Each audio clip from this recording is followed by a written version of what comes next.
Hola a todos, ¿cómo están? ¿Cómo va? A ver si por ahí me escuchan, me ven, me van diciendo por acá por el costadito. Como por acá ya veo mucha gente dejando sus preguntas para Naomi, están las chicas del Rincón de Marlau, desde España, Samantha, Alba, en fin, mucha gente conectada. ¿Cómo están todos? Chicos, pueden dejar sus preguntas acá en el cuadradito del chat del costado.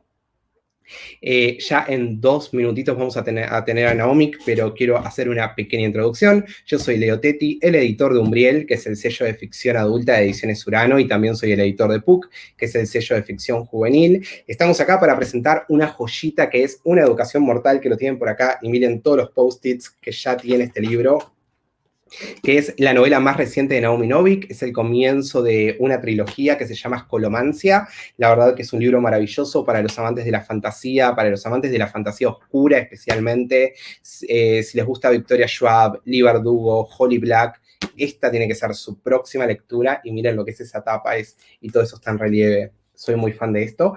Así que bueno,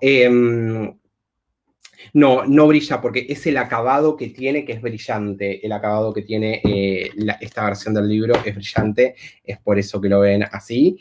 Pero bueno, así que estamos acá para charlar con Naomi sobre su nuevo libro. Recuerden que ya está disponible en España.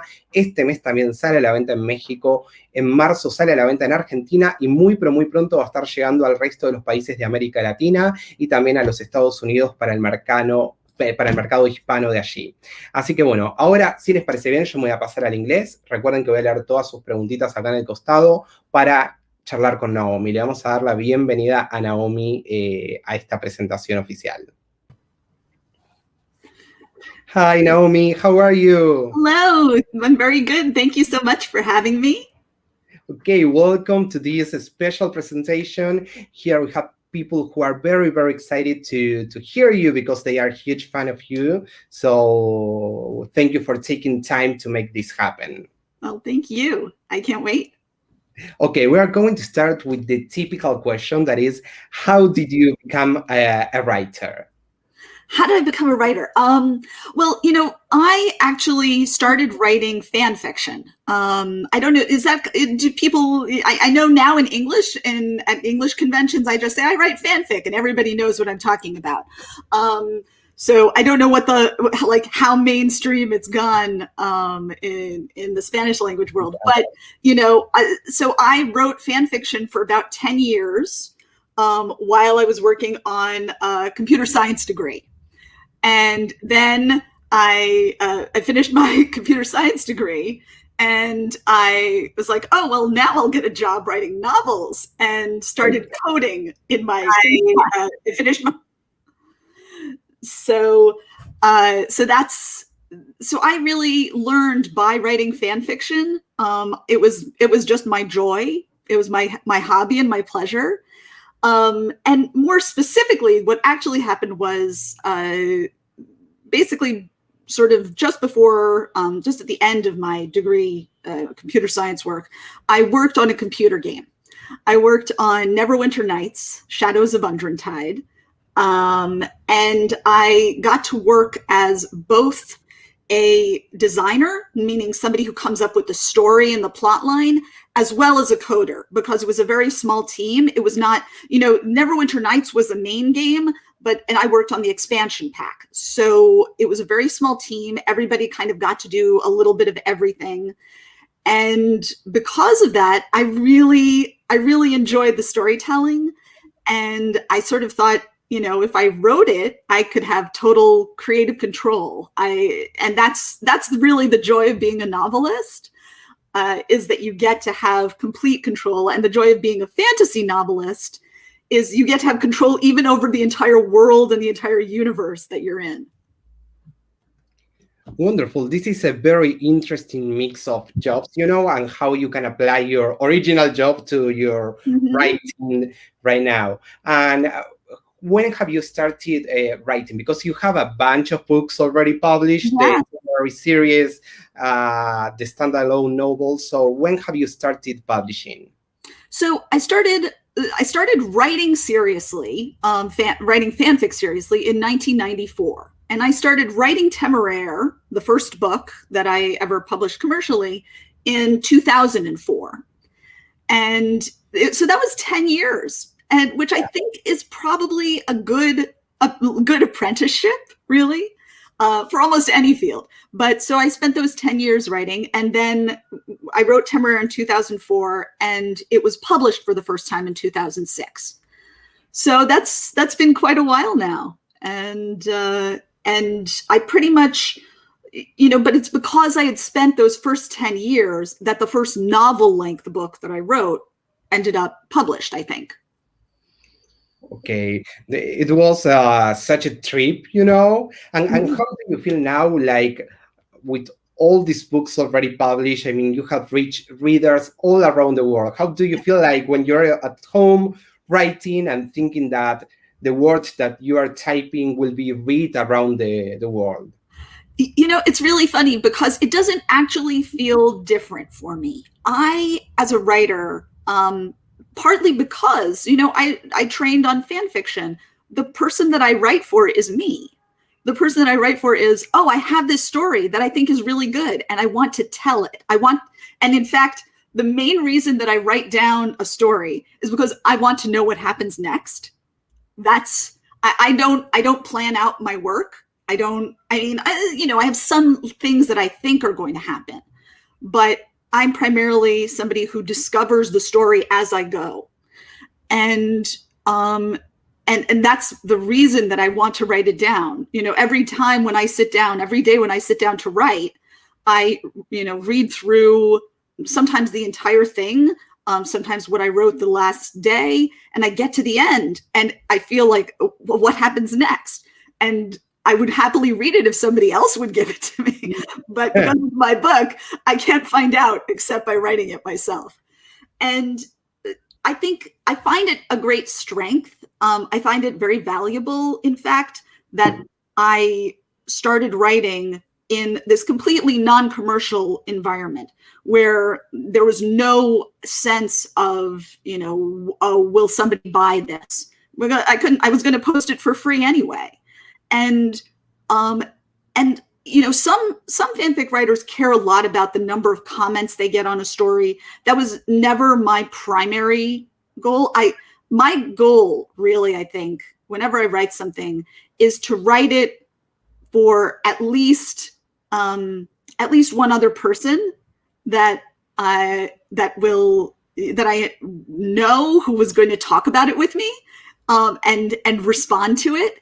That's the connection, is sort of that human connection that I do love. But it doesn't necessarily, I don't sit and think about, well, how many people are going to read this book? As long as I feel like there is somebody for whom this book is going to be important, that's the thing that I need. Because if it's just for me, if it was only for me, then I could just think it out in my head and be happy. But so I do want that connection, but it's really just, it's more like one person, and not the masses. And as at the same time, of course, it's very exciting and makes me so happy that the books have traveled around the world. In many ways, the books have gone to far more places than I can ever go. They speak more languages than I can speak. And that's a kind of magic. As a fantasy writer, I think about magic a lot, and I think about how the ways in which there's so many parts of our world that any person 100 years ago would think were magical, and I feel like that's an example of the magic. Yeah. I mean, very wise words. Before we start talking specifically about Deadly Education that we have here, the Spanish edition, I want to tell the readers, because many of them ask, how did you end up publishing this book? How did you pick up this book?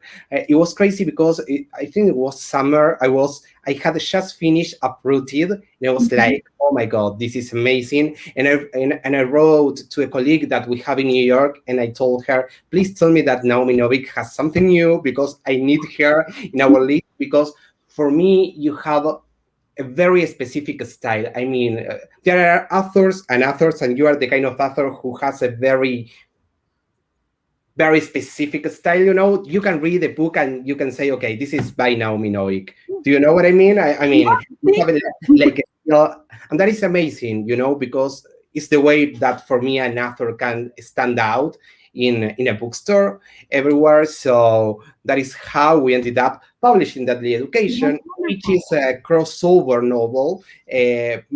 Some people say that it is young adult. For me, it is not young adult, it is not adult, it's just a novel that everyone should read. And now you're going to tell us what is Deadly Education about. So the Deadly Education, I'm trying to think what it's about. It's about Elle, right? It's about my heroine's name, Elle, and her full name is Galadriel, but she deeply resents that. And she is in a school of magic called the Scholomance. And the Scholomance in my book, so I have a prop. This is a book that I found in my school library when I was about 10 years old. And in it, there was an illustration and literally a single page. Let me pull it up. Whoops. Oh, I think I went past it. Hang on. And it is of, this is the illustration. And this is, I don't know if you can see, it's this giant dark room. Yeah. With just a handful of people. And I'll read you the excerpt. The Black School. Some brave wizards of Europe, it was said, learned forbidden knowledge in a school presumed to be in Spain. A cavern reached by winding staircases leading far into the earth and sealed from the sunlight by iron doors. Except for their own murmurings, the scholars had a silent schooling. They saw no schoolmaster and heard no responses to their questions. And this story, that legend, stuck in my 10-year-old brain and just stayed there and really kind of lingered for me for a long time. And essentially at a certain point, much later in my life, I read the Harry Potter books and got into Harry Potter fandom, which, was wonderful. And the idea of, Harry Potter, right, that classic trope of the magic boarding school, which is, intended as a place for children, young wizards to learn how to harness their magic, kind of felt like it could connect to this other magic school, which is a very, extreme adult place. In fact, one of the other parts of the Scholomance legend is that the price you pay for attending the Scholomance is that you're risking your soul. Because the Scholomance, the legendary Scholomance, is run by the devil, and 10 students come in, and when they graduate, the devil takes the last graduate, and keeps their soul. And that's their soul is payment for the knowledge that all of them get. And they don't know who it's going to be. So you're literally gambling with more than your life. You're literally gambling on going to hell. And so putting those two things together was really where these books came from. And the first question that I asked myself, as I was trying to resolve these two different kinds of magical schools, was why would anyone deliberately choose to go to the Scholomance? And why in particular would children end up in the Scholomance, right? Why would you have this boarding school, this wizard boarding school for teenagers?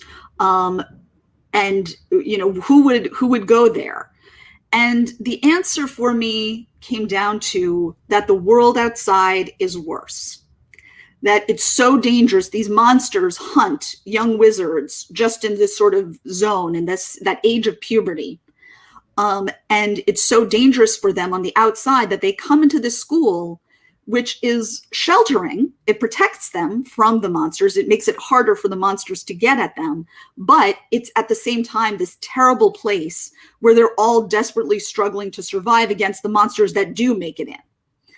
And that was really where the Scholomance started. And it's a story about this girl who is in the Scholomance and how she survives, and her story in that setting. Okay, and talking about the Scholomance, about the main character. First of all, I would say that the monsters in the Scholomance has a very Lovecraft vibe. At some point they are very creepy, and it's very hard to survive a single night in the Scholomance. I was saying, please, Hel, you need to make it to the end of the book, please. Don't die before the end, please. Naomi, how did you create? I mean, the school itself and all the concepts of the structure of the school is very complex. How did you build it? In your mind? I mean, there is a map. Yes, this wonderful illustration, right? Where you can see the scale of it, right? Is a single dorm room. I think there's like a tiny person for scale somewhere in there. Like that's an individual person. So going off from what I was talking about, the two elements, so those two elements, this idea of the legend of the Scholomance and the magic boarding school for wizards trope, those two came together. And one of the other key sort of pieces of the story for me that locked in for me was the idea that the Scholomance was built out of the Industrial Revolution. And specifically, the thing that I had in my mind's eye is you can see photographs sometimes of, there's some photos of the construction of the Titanic, the famous ship that sank, and you see the scale, right? And it's like that scale, the scale of that, where you get this sense that it's this inhuman machine, and it doesn't feel like something that humans could have built, and they did, but it costs. You can feel just by looking at the scale, you can sort of get this sense. It has this ominous quality, the sense of something that can sort of like grind people up, that doesn't care about people on an individual human level. And that kind of, there's a famous description of the dark satanic mills of the Industrial Revolution, where you have people working in these horrible conditions. And that element linked in with the rest of the story for me. And in fact, what's interesting is that this design, I didn't figure it out until I was about halfway through the book. Okay. And it grew out of the rest of the story. And in particular, it grew out of the one key piece, which is that magic in the Scholomance universe is not free. In most magic universes, most universes with wizards, magic, you have to study. For instance, in Harry Potter, you have to learn a spell. But once you learn it, you don't have to like build up the energy to cast it. You might have to gather ingredients for a potion, right? But, Wingardium Leviosa, as you float the feather, all you need to do is know the words. There's not a sense that, different wizards are able to need to have power somehow to cast it. And that doesn't feel true to me because, of course, studying is important, but studying doesn't produce anything unless you also have work. And I didn't want to write this where magic was a substitute for work. I wanted that you had to do work to do magic. That magic could do certain sort of unreal things. It could amplify things. It could do things beyond sort of human capacity, but it still cost you. It still required work. And that concept fits very well with the Industrial Revolution, because that's all about kind of how do you amplify work? How do you get, and in some senses, how do you extract work from people, from human beings? And that is one of the themes of the school, of the stories, and a general theme, and the Scholomance itself. and the whole system of the Scholomance, which is for me what makes it kind of more adult, a more adult book, is that it really is about this system that's built to essentially works to kind of extract work out of the quote unquote loser kids like Galadriel, like Elle, and her friends, and turn it into extra protection and extra resources for the Enclaver kids, who are sort of the haves and the have-nots in this universe. Okay, that's very interesting. And later we are going to go back to Elle and what you just said. But first, I want to read a few of the questions that people are sending. First of all, thank you, Laura, because Laura is making a few translation of the key points that you are mentioning. So thank you very much for the translation in the chat. Okay, here you have a lot of people saying, hi, Naomi, so happy to have you here. I love you, Naomi. I mean, people are in love with the cover. Thank you.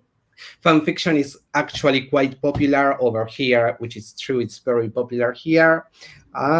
People say, Ashe says, I already was hyped to read your book. Now I am more, if that is even possible. So everyone is very, very, very excited.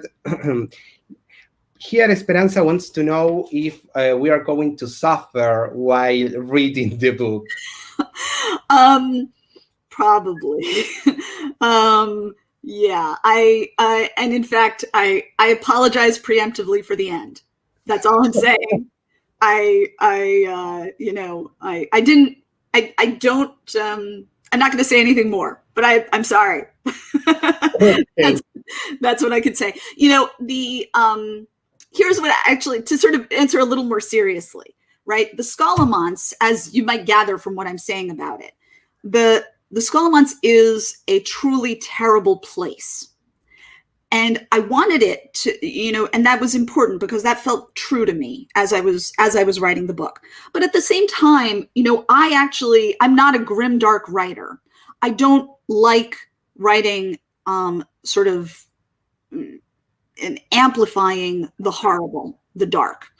I'm a optimistic person myself, and I also like to write hopefulness and a sort of, and one of the things that I did in this book, right, to be able to write it and to be able to be in the Scholomance myself in a way, I couldn't viscerally be in there. I didn't want the reader to feel as they're reading this book that they were themselves in the Scholomance.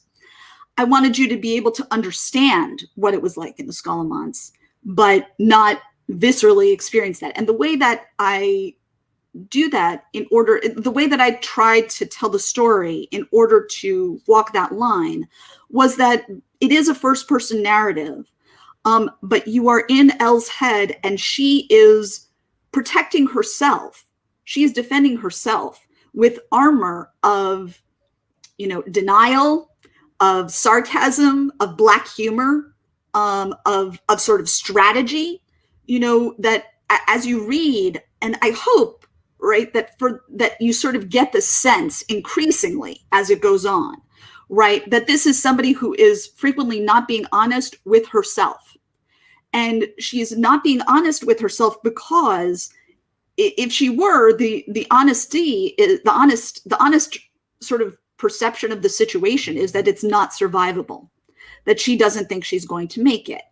At least she fears that she can't make it while remaining true to herself. Yeah. And to continue that idea, that is, of course, the same question that we all actually face in our lives in adolescence, right? That we want to survive the process of reaching adulthood while we want to become somebody that we want to be, right? We want to become someone that we ourselves can respect and look and imagine looking up to, right? That transition of sort of growing into who we want to imagine ourselves being is a real experience that we all undergo, and which any story that's about that sort of coming of age, in a way, I think is a story about surviving that experience, is a metaphor for surviving that experience. And in Elle's case, it is literally surviving. She wants to survive. she also wants to survive without becoming evil, without turning to evil. And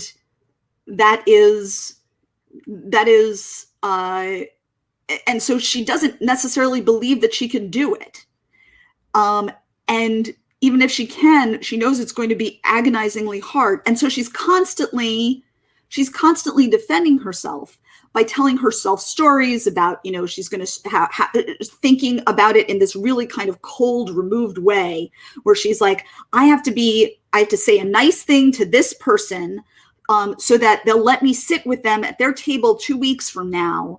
And I have to give this person a favor so that they'll feel like they have to pay me back. That kind of almost, she's reducing everything to these sorts of exchanges. And she's doing it to protect herself. And so you don't actually have to viscerally experience every single minute of this book as if you're literally in the Scalamots. You're experiencing Elle coping with it. Yeah. And so then there are the few moments where her coping strategies break down, and you really have the visceral experience of being there. There's one scene where she is sitting alone in the cafeteria in particular, where I feel like you sort of you see a little more deeply what she's actually experiencing and suffering. But for the most part, that's so you don't, it's not you are there is suffering in the book, but hopefully it is the right amount of suffering to make it feel real. Yeah. It's okay. It's a very good balance. And I want to add something about the structure. I mean, usually when you start a fantasy book, it's like linear in a way. You have like all the introduction with all the magic system. But here in Deadly Education, I feel like even in the middle of the book, you are learning more about the magic system. It's, you haven't put all the information at the beginning and then only the action. You start with action. And even at the end, you are learning how this Scholomance and this world works. And that is very interesting, and it's a different reading experience for me, So in that sense, I was very surprised, and in a very good way. That's great. Yes, that is very much, well, in fact, that's a factor of the way that I write, which is I find out things about how the universe works when I get to them. And more broadly, as a writer, I think that especially when you're writing fantasy, when you're writing a universe that is full of made up information, that it's much better to you have to tell the reader why they care. And you should never give the reader a piece of information that they have no reason to care about yet. I feel like that's just a general idea about writing, where the piece, you find out things about this universe as they become important. And that's kind of something that I'm deliberately trying to do, partly because as a writer, I don't want to box myself in. I don't plan out the magic system. I figure out how the magic works because I write my characters in scenes where they need magic. And based on how they use magic in that scene, it tells me a little bit more about how magic works. And I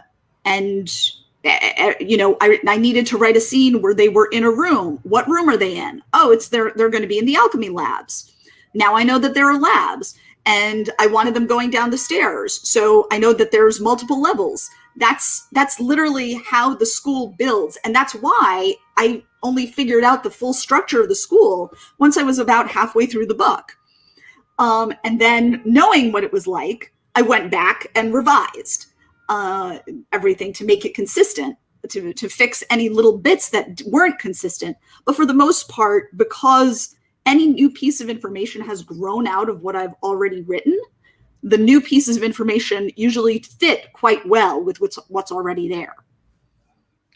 Okay, here I have more questions.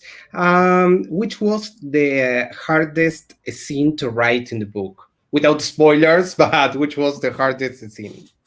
Different scenes are differently hard. One scene that was extremely in general, scenes that I find difficult to write are the scenes that I find most difficult routinely are scenes where there are two characters having a conversation that needs to move the plot. And what I mean by that is the reason that I find those very difficult is because each of the characters, every line they say, has to be right for that character. It has to be a line that that character would say in response to what the other person said. And then the other person's next line has to make sense in response to what the other character said. And if I have a pre-planned destination, if I have a thing that I'm trying to do at the end of this conversation, that I'm trying to make this conversation, I'm trying to get a conversation to make something go one way or the other. I find that very difficult. If I'm just writing an organic conversation that I don't need, that I'm not sort of trying to get somewhere by the end of, then it's much easier. The characters can just talk. But very often conversations are important for moving the plot along, for impelling the next action. And in fact, frequently when I go back and revise, that's when they get even harder, because the story, I already know what's supposed to happen at the end of the conversation. It's already written, but I have to somehow jigger the conversation to make it work. And that is quite difficult. I would say other scenes, I don't know if they were necessarily hard to write. There's a scene in the library about halfway through the book. That's a very important scene, which I don't know that it was necessarily hard. It took me a while to nail it, but it felt good. So when it's when a scene is flowing and it's coming well, it doesn't feel hard, even if it seems like that. I would say some of the action at the very end of the book, there's a relatively complex action sequence that takes place. In fact, there are several complex action sequences that take place towards the end of the book that depended quite a lot on the structure of the school. And, and it was one of those things where I was just like, if I could just draw you a picture, you would understand it in 30 seconds. And in fact, one of the reasons why I really pushed for this illustration to be made is that I was just like, one look at the picture and you understand how the school works. Explaining it in words, I could go on for literally like 10 pages. And you'd sort of be like, wait, what, where are the classrooms? Where's the dorm rooms? Right? Because it is this large, complicated structure that in a way is very complex and challenging and huge. And so I ended up revising that quite a lot. In fact, I had it working in a completely different way initially.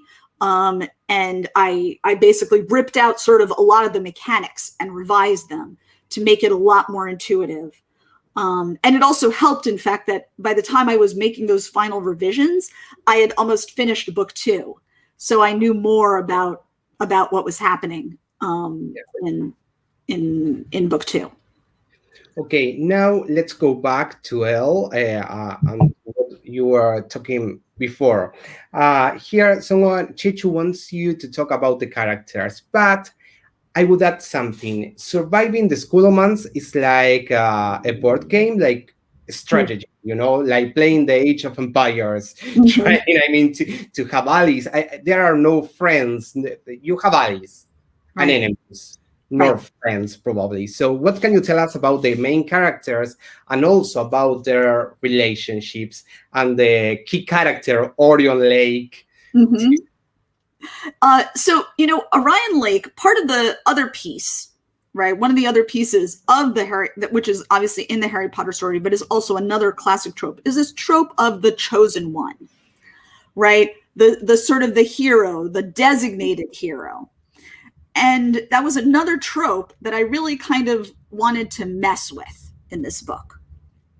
I really kind of wanted to pull it apart and deconstruct it a bit, because, you know, the problem with the idea of the chosen one is I have many problems with it. One is that it implies that somebody else is choosing, that someone else is choosing you to be the hero, and that that can make a hero, when I feel very strongly that the only one who can choose a hero is you. You have to choose to be a hero.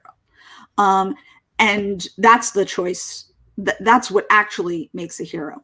And you know, separately, the idea of having some kind of quote unquote destiny, whether for good or evil, and what you do with that sense of destiny. And, you know, what if you're just like, I reject my destiny? And that is an element both in Elle's story, and it's an element in Orion's story. So Orion Lake starts out as this character who appears to be the chosen one, right? He is the hero. He is saving all these kids, which nobody else in the school does, which is even inconceivable to basically all the other kids who are all desperately trying to survive. And he just seems sort of almost invulnerable. And everybody in the school wants to be his friend. And he's rich. He's an enclaver. You know, in all these ways, Elle looks at him and feels almost like diametrically his opposite, and in fact is envious of him, aggressive, wants to dislike him. And what I love in general, when you have two characters who are antagonistic, who then become friends, and you know, and that movement, because I feel like that's a really fun, that's like a pendulum swing that's really fun to ride on. You know, you're hanging on with the pendulum as the characters go from one end to the other, and you really learn who somebody is along that pendulum, because you have to move your own perception of them. Like Elle's perception of Orion has to change so much from one place to the next. And the other piece is, you know, again, also that Elle, I talked about this a little bit before, but the way that Elle is defending herself by reducing everything to the game of strategy, right? That she is sort of only thinking about other people as potential like chess pieces, allies on a board. That she is doing that partly because she doesn't believe anybody is going to be her friend. She doesn't believe anybody is going to like her and care about her. And so she won't let herself care about them. And she, you know, so the process by which she makes friends with Adja and Lou, who become her allies, that they become her allies really because they become her friends, and because she sort of opens herself to the possibility, and and opens up just enough to like let them reach out to her and for her to reach back. And again, it's a process of, you know, her perspective on them has to change. She has to sort of let herself, you know, initially when she looks at people, it's very much the sort of outside view, right? She looks at somebody like Adja, she looks at somebody like you, and she thinks about them in these purely strategic terms. And she has to kind of get closer. She has to get close enough to start seeing them as human beings, which requires her to make herself vulnerable. And that's what's very hard for her. And that process was really fun and satisfying to write the books. It's very interesting, all the different layers that you have in this story. I mean, all the different plot lines that you can read, you know. I mean, you have also the relationship of Elle with her mother, which is very particular, the relationship they have, and her desire of identity. And it is also a very multicultural book. You have people all around the world there, which is very interesting too. So I think that it's a challenging reading for everyone, and it's a totally different fantasy. Thank you. You know, that was one of the things where which also dictated a lot about the structure of the Scholomance, right? Is that when I went into this, you know, I thought about, is this the only school of magic, right? If this is the only school of magic in the world. And the reason that I decided it should be is that, for instance, when you read a book like Harry Potter, when you read one of those classic magic boarding school books, the school where they are is always the only school in the world. Even if, you know, yeah, you hear about Beauxbaton, Durmstrang, they're not real. They're not real in the books. They don't have the life that Hogwarts does. And, you know, they feel very much like props, right? It feels, you know, you get the sense that like J.K. Rowling put up like this cardboard cutout of Durmstrang, and all, you know, and like all these students just come.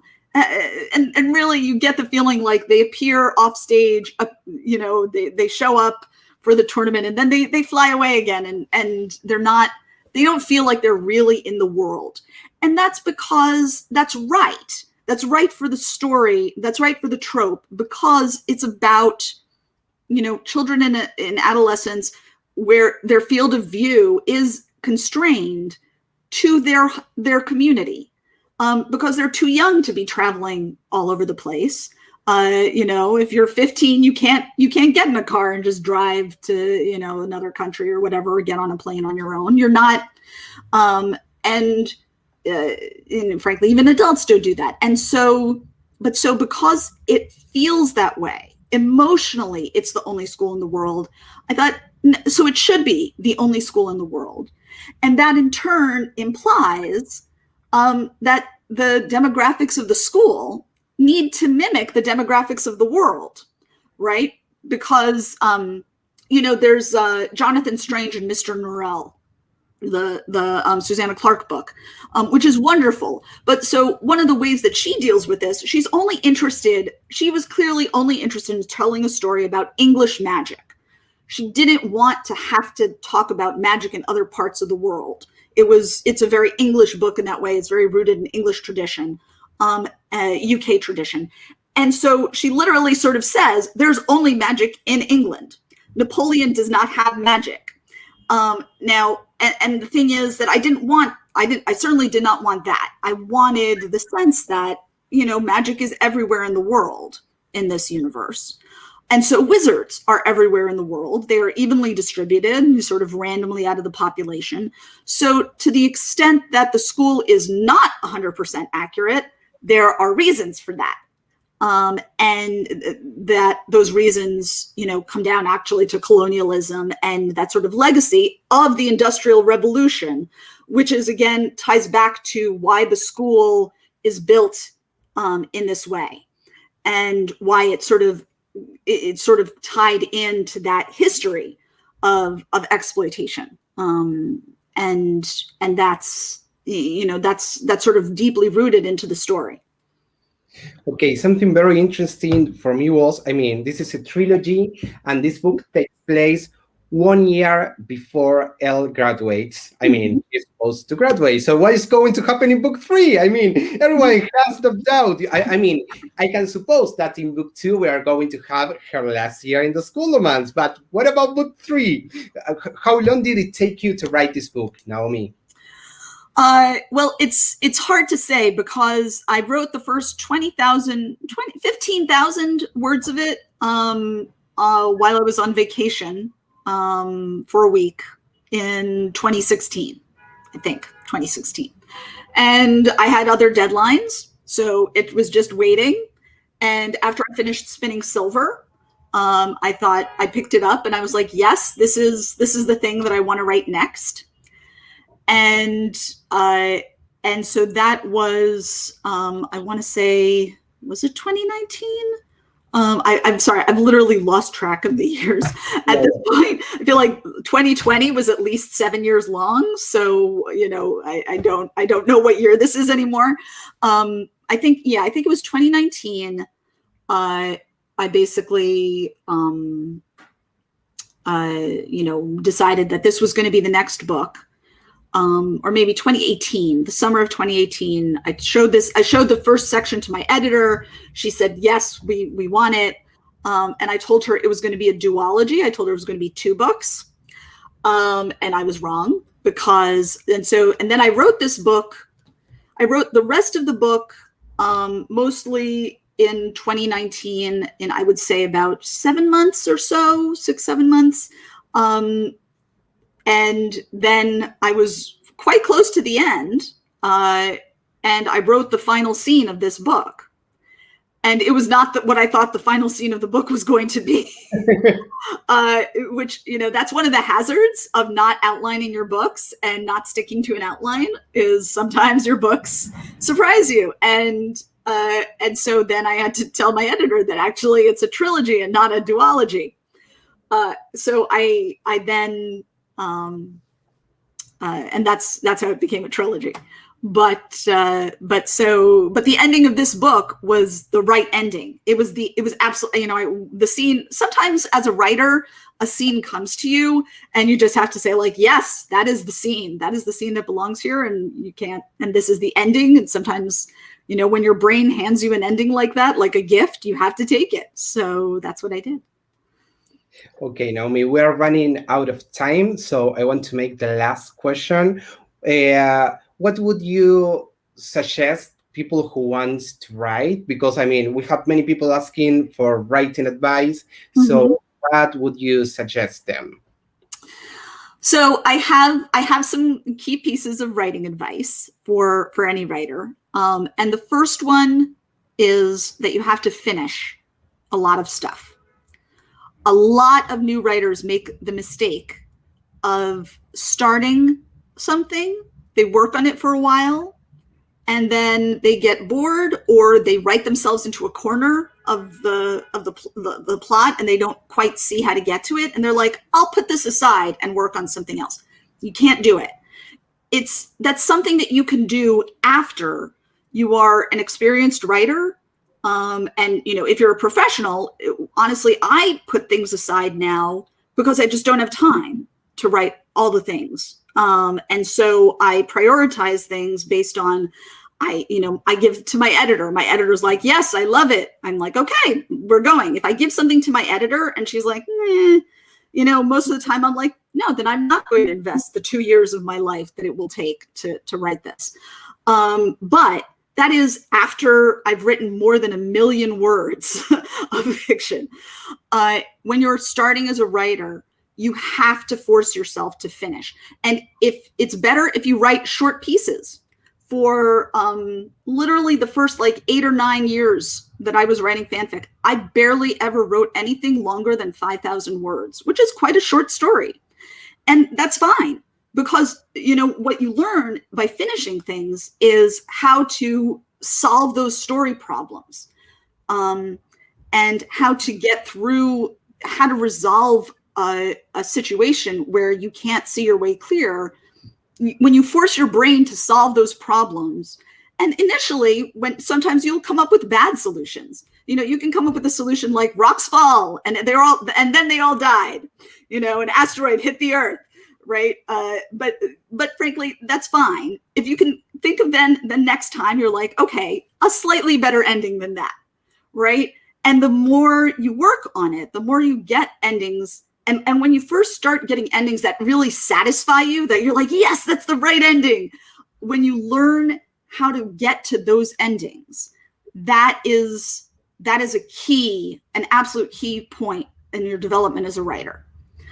So that's one thing that I would sort of say is really key, is just finishing a lot of things. The other thing I would say is important is feedback in a couple of different ways. One is that I myself found, this is one of the wonderful things in the fan fiction community, that people who are reading your stories in the fan fiction community, even when you are quite a new writer, not very good, not really polished, they are reading their stories because they want to.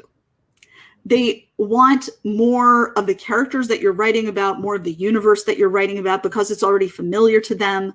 They are very often voracious readers, and many of them will be more forgiving readers, but that's okay, because the key is that when they read your story and give you feedback on it, they want your story, the story you are telling, and they just want it better. And very often when you do something like a writing workshop and you have 10 writers in a room, what each of those writers wants is feedback on their work.